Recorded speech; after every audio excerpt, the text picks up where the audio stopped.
Hello, bienvenue dans ce nouvel épisode des Blabla de Sandra. Si tu apprécies ce contenu, pense à t'abonner, à liker et à partager. Je t'invite à découvrir mon dernier bébé de papier paru à ce jour en auto-édition, L'amour minimaliste, une romance qui parle de deuil, de résilience et de renaissance à travers un nouvel amour avec tendresse, humour, passion et sensualité. Fin de la page promo. Aujourd'hui, je vais te parler d'un lien surprenant entre écriture, course à pied et une méthode de productivité devenue célèbre, Eat the Frog, que l'on peut traduire par manger le crapaud. Et nous allons voir comment Haruki Murakami, l'un des auteurs les plus lus au monde, combine discipline physique et créativité littéraire pour atteindre ses objectifs. Murakami court pour écrire. Haruki Murakami est connu pour son style unique, ses romans hypnotiques, mais aussi pour un détail étonnant. Il court, et pas un peu. Il a couru des marathons, des triathlons et s'entraîne presque chaque jour. Dans son essai What I Talk About When I Talk About Running, qui a été traduit en français, si je ne dis pas de bêtises,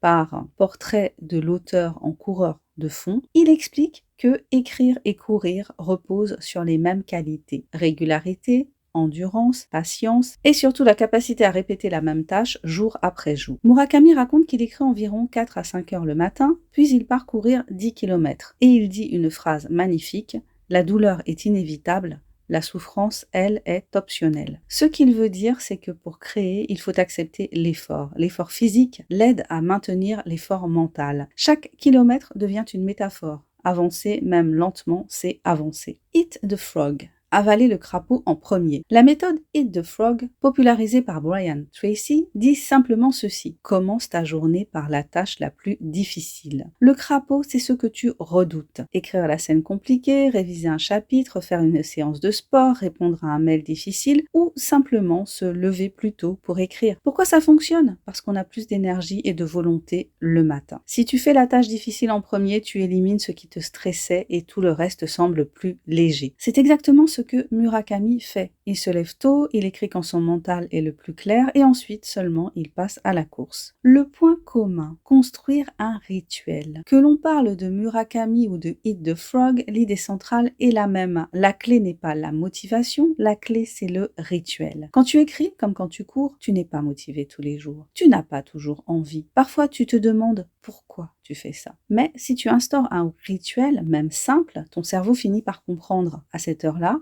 on écrit. Avec ces chaussures-là, on court. Quand la journée commence, on avale le crapaud. Murakami dit aussi que répéter la même routine finit par générer une forme de tranquillité mentale qui aide à la créativité. Il ne cherche pas l'inspiration, il crée les conditions pour qu'elle vienne. Comment appliquer cela à sa propre écriture? Tu n'es pas obligé de courir un marathon pour devenir écrivain, bien sûr. Mais tu peux t'inspirer de Murakami en créant ta version du rituel. Choisis ton crapaud. Écrire 20 minutes, corriger une page, relire un dialogue, faire un peu de sport tous les matins. Fais-le en premier avant les distractions, avant les obligations. Répète. Tous les matins ou 5 jours sur 7. Ne vise pas la perfection, vise la constance. Et si une activité t'aide à tenir, marche rapide, yoga, jogging, méditation, ajoute-la à ton rituel. La magie, c'est que plus tu fais la tâche difficile au début de la journée, plus ta confiance augmente. Tu n'es plus quelqu'un qui remet à demain, tu es quelqu'un qui avance. Conclusion, écrire et courir ont plus en commun qu'on ne le croit. Comme Murakami, tu peux transformer ton corps en allié de ta créativité. Et comme Eat the Frog le dit,